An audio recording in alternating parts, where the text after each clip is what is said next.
औज़ु बिल्लाहि मिनश्शैतानिर्रजीम बिस्मिल्लाहिर्रहमानिर्रहीम। अस्सलाम वालेकुम जी बच्चों, आज हमारे बायोकेमिस्ट्री का लेक्चर है। दोबारा से फीमेल्स के हार्मोन के साथ हम लोग हाजिर हुए हैं। फीमेल्स का हार्मोन जो लास्ट टाइम हम लोग ने पढ़ा था कि जो मेल आर्गन को बनाने वाला जो हार्मोन है और फिर जवानी के टाइम उसमें चेंजेस लाने वाला जो हार्मोन है। इस तरह फीमेल्स का हमने एस्ट्रोजन पढ़ा था। मेल्स का टेस्टोस्टेरोन होता है, फीमेल्स का एस्ट्रोजन होता है, जो कि पहले फीमेल के आर्गन को बनाने के लिए यूज़ होता है और फिर उसकी जवानी के दौरान उसमें जो तब्दीलियां करनी होती हैं, जो चेंजेस करनी हुई होती हैं, तो वो होता है एस्ट्रोजन। अब आ जाती है बात कि जब मेल फीमेल आर्गन बन चुके हैं तो अब फीमेल्स के अंदर ये जो प्रेगनेंसी वाला काम होता है कि फ़ीमेल की शादी हो गई है, उसकी फर्टिलाइजेशन का जो प्रोसेस होगा, फर्टिलाइजेशन के बाद जब बच्चा बनना शुरू होगा, अंडा जब अंडादानी से निकल के मेल जरासीम के साथ मिलेगा, इस सड़क पे, इस रोड पे, इन नालियों पे जिनको फेलोपियन ट्यूब्स कहते हैं। पहले ये अंडादानी होती है ना, ओवरी होती है। ओवरी को यूं फिंगर लाइक स्ट्रक्चर ने पकड़ा हुआ होता है जिसको फिम्बरी कहते हैं। ये जो रोड होता है, फिर जो बच्चा दानी के अंदर जाता है उसको हम फेलोपियन ट्यूब कहते हैं। फीमेल जरासीम इसी रोड के ऊपर बैठ के इंतज़ार करती है मेल जरासीम का। जब मेल जरासीम जिस्म में दाखिल होता है तो ये पूरा का पूरा फीमेल का जो निज़ाम है वो ज़ोर से कॉन्ट्रैक्शन करता है, ऊपर की तरफ सेक्रीशंस को चूस के फेंकता है, ऊपर की तरफ ना, ऊपर की तरफ फेंकता है। तो यहाँ पर आकर मेल जरासीम दाखिल होता है। मेल और फीमेल जरासीम का अब आपस में मिलाप होता है। तो वो मिलाप जब होता है तो उसको हम ओवम कहते हैं, फर्टिलाइज्ड ओवम। अब ये जो मेल जरासीम दाखिल हुआ है और जो फीमेल आर्गन की जो पूरी की पूरी कॉन्ट्रैक्शन हुई है, उसने मेल जरासीमों को चूस के ऊपर वो ले गई है इन नालियों के पास कि भाई फीमेल जरासीम इधर बैठी है। ये सब किस वजह से हुआ है? ये इस हार्मोन की वजह से हुआ है जिसका नाम है प्रोजेस्टेरॉन। पी से प्रोजेस्टेरॉन, पी से प्रेगनेंसी वाला हार्मोन। बस अब ये चीज़ आपने ध्यान में बिठानी है, पी से प्रोजेस्टेरॉन और पी से प्रेगनेंसी वाला हार्मोन। प्रेगनेंसी वाला हार्मोन ऐसे है कि सारी तब्दीलियां जो जिस्म में आती हैं, पहले तो आर्गन को बड़ा करके सेट करने में और जवानी के काबिल बनाने में फीमेल के एस्ट्रोजन का काम था, ठीक है। लेकिन अब उसमें बच्चा कैसे बनना शुरू होगा, बच्चे को उसकी न्यूट्रिशन कहाँ से आएगी, बच्चे का प्रोसेस शुरू कैसे होता है, वो सब कुछ प्रेगनेंसी में होता है ना। और प्रेगनेंसी प्रोजेस्टेरॉन हार्मोन की वजह से होती है। ये जब आता है, जब ये काम करना शुरू करता है तो ये सारे हार्मोनों को बंद करा देता है कि अब मेरा काम है, अब मेंसेस नहीं करवाने दूंगा, खून बाहर नहीं जाने दूंगा, उसी खून से फिर बच्चे की न्यूट्रिशन होती है। अच्छा, सबसे पहले ये क्या करता है कि जब ये हार्मोन आता है, जैसे मैंने आपसे कहा कि मेल आर्गन फीमेल में जब दाखिल होता है तो जरासीम यहाँ पर आ जाता है ना, तो मेल जरासीम स्पर्म होता है, वो फिर फीमेल जरासीम से फेलोपियन ट्यूब्स के अंदर मिलाप करता है। और मिलाप करने के लिए ये पूरा का पूरा स्ट्रक्चर अभी ज़ोर से अब भी हिलता रहता है, इसकी कॉन्ट्रैक्शन होती रहती है। ये जो कॉन्ट्रैक्शन है ज़ोर से किस वजह से होती है? तो ये प्रोजेस्टेरॉन की वजह से होती है। इन नालियों की भी कॉन्ट्रैक्शन होती है और इनके अंदर कुछ सेक्रीशंस भी खारिज की जाती हैं ताकि रगड़ ना खाएं जरासीम आपस में, ताकि वहाँ पर एक नरम माहौल मौजूद रहे। सेक्रेटरी चेंजेस होती हैं और पेरिस्टालिक मूवमेंट्स उसको कहते हैं, जो कि नाली के अंदर ज़ोर से ऐसे हिलती हैं और वो आगे की तरफ जरासीम मेल को चूसती हैं, तो वो पेरिस्टालिक मूवमेंट्स होती हैं। ये किसकी वजह से होती हैं? ये प्रोजेस्टेरॉन हार्मोन की वजह से होती हैं, ठीक है। तो हम अगर तरतीब से पढ़ने की बात करें तो मैं आपको तरतीब भी दोबारा बताऊंगी। फिर उसके बाद दूसरी चीज़, यहाँ पर मेल और फीमेल का जब मिलाप हो जाता है, ये भी इसी हार्मोन की वजह से होता है। मिलाप होने के बाद अब इसको हम कहते हैं फर्टिलाइज्ड ओवम। ये जब मिलाप हो जाता है, अब इस फर्टिलाइज्ड ओवम को इन नालियों के अंदर खाना देना, खुराक देना, जिंदा रखना, उसमें मतलब उसकी जो न्यूट्रिशन है उसको बरकरार रखना, ये सब कौन करवाता है? उसकी भूख प्यास का ख्याल कौन रखता है? ये प्रोजेस्टेरॉन हार्मोन करता है। तो पहले तो मेल फीमेल का जरासीम का मिलाप, जिसको फर्टिलाइजेशन कहेंगे, वो करवाता है। उसके बाद उसकी न्यूट्रिशन का ख्याल करवाता है। उसके बाद वापस ला के बच्चा दानी के अंदर, यूट्रस के अंदर वाली जो उसकी तह होती है ना, अंदर वाली तह को एंडोमीट्रियम कहते हैं, दरमियान इस बाहर वाली को मायोमीट्रियम कहते हैं। तो अंदर वाली में आके अंडा लग जाता है दीवार के अंदर, बच्चादानी के अंदर, वो एंडोमीट्रियम होती है। तो पहले उस एंडोमीट्रियम को बड़ा साफ सुथरा अच्छे से इस जगह को साफ़ सुथरा करना, अच्छा रखना, उसको इस काबिल बनाना कि आके अंडा जो आपका फर्टिलाइज्ड ओवम है, जो शुरुआत है बच्चे की, वो यहीं पर आकर लग जाए, ज़ोर से चिपक जाए और यहाँ से बच्चा बनना शुरू हो जाए। तो वो यहाँ पर आकर दीवार में एंडोमेट्रियम में लग जाता है। तो एंडोमेट्रियम की जो दीवार की प्रिपरेशन है, जो तैयारी है, उसमें जो सेल्स बनाए जाते हैं या उसमें सक्रीशंस बनती हैं, वो सब कौन करवाता है? वो प्रोजेस्टेरॉन करवाता है। और इस प्रोसेस को इम्प्लांटेशन कहते हैं। इम्प्लांट करना, जैसे दीवारों के अंदर ये वाले इम्प्लांट लगा दो, दीवार के अंदर आप ये वाला स्विच लगा दो, ये इम्प्लांट अंदर लगा दो, तो इसके इम्प्लांट, जैसे हड्डियाँ टूट जाती हैं ना, टूट जाए तो अंदर प्लेटें रखी जाती हैं, तो उसको हम कहते हैं इम्प्लांट लगाना। तो इम्प्लांट होता है, इम्प्लांटेशन होती है कि बच्चादानी के अंदर वो जो मेल फीमेल जेरासीम का मिलाप है, जो फर्टिलाइज्ड ओवम है, जब मिलाप नहीं होता तो उसको कहते हैं अनफर्टिलाइज्ड ओवम। मिलाप जब हो जाता है तो उसको फर्टिलाइज्ड ओवम कहते हैं। तो वो यहाँ लगाने में भी यही मदद देता है और फिर यहाँ पर उसको खाना पीना, उसकी भूख प्यास का ख्याल रखना, सब कुछ यही करवाता है। ठीक है, अब उसके बाद, अब चूँकि अंडा लग गया है तो आहिस्ता आहिस्ता अब प्रेगनेंसी हो गई है, अब मेंसेस को बंद करवा देगा। अब खून जो हर माँ खातूनों को मवारी होती है, ख़वातीन को, वो नहीं होगी। ठीक है, तो मेंसेस बंद करवा देगा। मेंसेस बंद कराने के बाद दूसरा काम करेगा कि अंडा दानी में से भी अंडे निकलना बंद करवा देगा, क्योंकि अब तो प्रेगनेंसी हो गई है। प्रेगनेंसी हो गई तो अब अंडादानी भी बंद कर दी जाती है, दरवाजे खिड़कियाँ सब बंद, उसमें से कोई अंडा नहीं निकलेगा। और वो अंडा निकलने के लिए जो दो हार्मोन रिस्पॉन्सिबल होते हैं ना, उसको LH कहते हैं और FSH कहते हैं। LH ल्यूटिनाइजिंग हार्मोन और FSH follicle stimulating hormone, means के अंडा बनाने वाले हार्मोन। तो इन दोनों हार्मोनों को पहले बंद करवाया जाता है, ये उसके बॉस है ना अंडा बनाने वाले।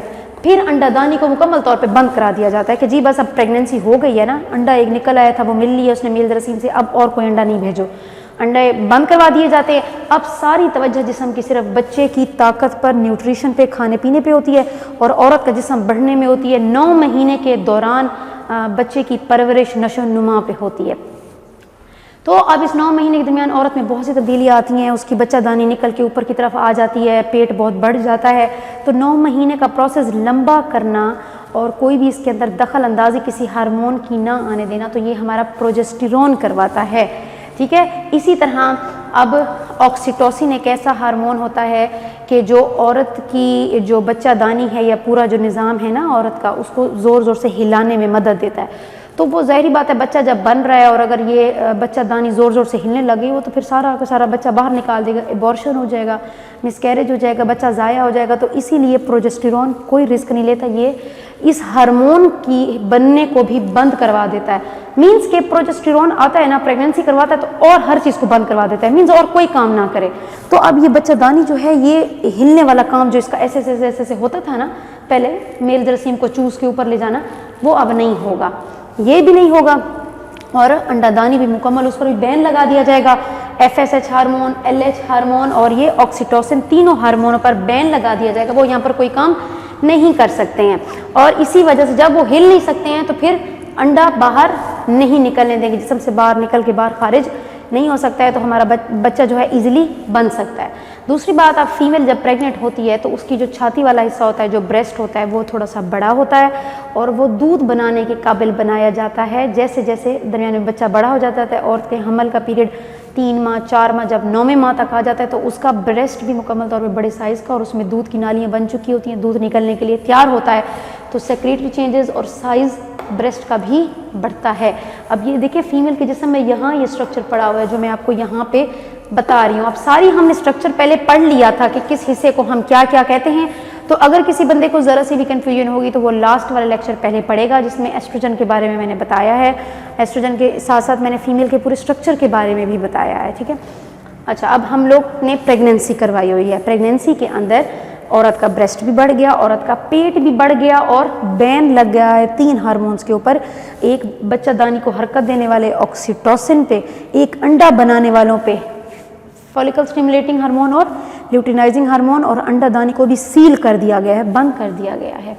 तो अब उसके बाद जब कभी भी दूसरा इसके आ जाता है बच्चों को, ये जो बिल्कुल लास्ट वाला हिस्सा है, हमारे जो इसको हम कहते हैं वेजाइना, ये हमेशा नरम नरम रहती है क्योंकि 9वें माह तक ज़ाहिर बात है इसके साइज़ ने थोड़ा सा बढ़ना है, बच्चे का सर बाहर निकलना है, तो यहाँ पर जो लिक्विड मटेरियल होता है, जो सेक्रीशंस होती हैं वो ज़्यादा रहती हैं, नॉर्मल से भी ज़्यादा रहती हैं, ताकि अगर बच्चे का सर आखिरी दिनों में बाहर की तरफ निकले तो वो रगड़ ना खाए, उसके ऊपर कट ना आ जाएं। तो क्योंकि तंग जगह होती है औरत का जो ये सुराख होता है, तो अल्लाह ताला की कुदरत है पहले ही से ही इसको बहुत ही नरम मुलायम और थोड़ा सा बड़ा कर दिया जाता है, और ये साथ साथ प्रेगनेंसी के साथ साथ होता है, तो यहाँ पर ये साइज़ में भी थोड़ा बड़ा हो जाता है सुराख, और इसको नरम भी हो जाता है, सेक्रीशंस भी थोड़ी सी ज़्यादा हो जाती हैं ताकि बच्चे को बाहर निकलने में, उसका सर निकलने में आसानी हो। मीन्स नॉर्मल डिलीवरी का प्रोसेस अगर होना है तो वो आसान हो। दूसरी चीज़ जो ऊपर सर्विक्स आ जाती है, जहाँ पर बच्चा बन रहा होता है, उसका जो एंट्री पॉइंट है, सबसे बाहर जो मेन गेट होता है ना, उसको हम कहते हैं वेजाइनल ओपनिंग। मेन गेट से अंदर जब एंटर होते हैं तो जो जाली वाला दरवाज़ा होता है उसको कहते हैं हाइमन, जो कि शादी के बाद ख़वातीन की टूट जाती है। उसके बाद जब जाली वाले दरवाजे के बाद अंदर जाएंगे तो घर का जो मेन दरवाज़ा अंदर आएगा, टीवी लॉन्च का दरवाज़ा, उसको मैं एग्जांपल दे रही हूँ समझाने के लिए, तो उसको सर्विक्स कहते हैं। अब ये जो सर्विक्स होती है इसके अंदर ही बच्चा बन रहा होता है सारा। ये जो सर्विक्स होती है ना, ये हमें बाहर नहीं दिखाई दे रही होती है, हमें वेजाइनल ओपनिंग दिखाई दे रही होती है। ये जो सर्विक्स है तो ये भी ज़रा थोड़ी सी खुली हो जाती है ना, बेबी ने बाहर निकलना है तो ये भी ज़रा खुली हो जाएगी, बड़ी हो जाएगी। तो खुली और बड़ी मीन्स रिलैक्सेशन हो जाएगी। पहले बहुत टाइट होती है, फिर थोड़ी रिलैक्स हो जाएगी। जो रिलैक्स हो जाएगी तो रिलैक्सेशन कौन करवाता है? प्रोजेस्टेरॉन हार्मोन करवाता है। ये मतलब इसका साइज़ भी बढ़ा लेगी, इसका साइज़ भी बढ़ा लेगी। ज़ाहिर बात प्रेगनेंसी हो रही है, जब हर चीज़ का साइज़ बढ़ रहा है, पेट का साइज़ बढ़ रहा है, बच्चेदानी का साइज़ बढ़ रहा है, तो बाहर वाले सुराखों के साइज़ भी बढ़ेंगे, सब प्रोजेस्टेरॉन की वजह से हो जाएगा। अच्छा, दूसरा है, अब इसके अंदर आता है बच्चों के, भाई खवातीन को जो मवारी होती है ना, मेंसेस से पहले अक्सर उनके दाने बन जाते हैं, तो हम खवातीन को कहते हैं कि आपको जब खुल के ब्लीडिंग होगी, मेंसेस होंगे, तो आपके ये दाने ठीक हो जाएंगे। तो वो एक्ने किस वजह से होती है? वो इसी प्रोजेस्टेरॉन हार्मोन की वजह से होती है। प्रोजेस्टेरॉन हार्मोन तो तैयार होता है ना, फर्टिलाइजेशन अगर हो गई, अगर औरत की शादी हो जाती है, उसकी फर्टिलाइजेशन हो जाती है अभी मेंसेस से पहले ही, तो मेंसेस उसको अगली दफ़ा नहीं होंगे, ठीक है, और उसको डिलीवरी स्टार्ट हो, उसके मतलब प्रेगनेंसी स्टार्ट हो जाएगी। वरना अगर वो मेल और फीमेल जरासीम का मिलाप अंदर नहीं होगा तो फिर मेंसेस स्टार्ट हो जाएंगे। इसी तरह अगर औरत के अंदर, औरत का जो जिस्म होता है वो फर्टिलाइजेशन के बाद तकरीबन 24 घंटे बाद उसका जिस्म थोड़ा सा गर्म हो जाता है औरत ना, ठीक है, फीमेल का बॉडी टेम्परेचर जो है वो थोड़ा सा ज़्यादा हो जाता है 24 घंटों के बाद जब अंडा निकलता है ना अंडादानी से। इसी तरह औरत की जो जिल्द है, उसके जो बाल हैं, जो प्रेग्नेंट औरत होती है ना, तो जिल्द भी तेल तेल तेल होता है, ऑयली होती है, दाने निकल आते हैं, अक्सर ख़वातीन को छाइयाँ पड़ जाती हैं बहुत ज़्यादा, और कुछ औरतों को उनके जो बाल हैं उसके अंदर भी बहुत तेल तेल हमेशा रहता है।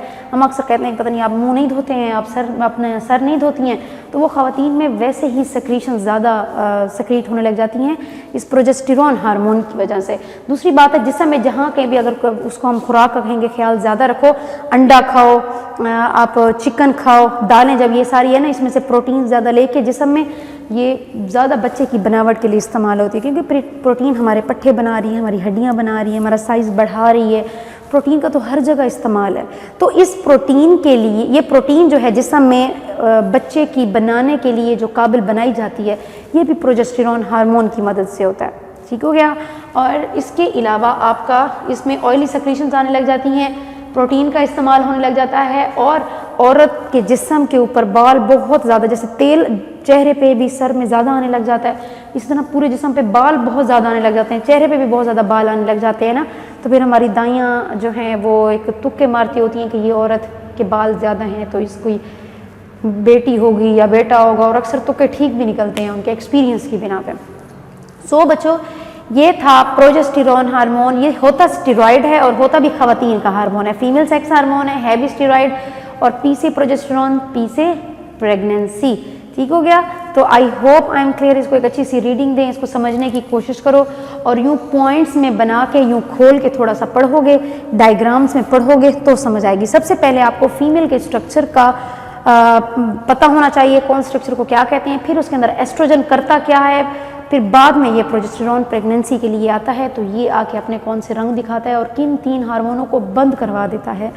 तो ये सब कुछ बुक में भी क्लियर हो जाएगा। Thank you, I hope I am clear. एक दफ़ा कलमा पढ़ेंगे, एक दफ़ा दरूद पढ़ेंगे, और जितने मोमिनीन और मोमिनात इस दुनिया से जा चुके हैं उनके इसाले सवाब के लिए उन्हें हदिया करेंगे। जज़ाकल्लाह बच्चों, अल्लाह हाफ़िज़, स्टे ब्लेस्ड।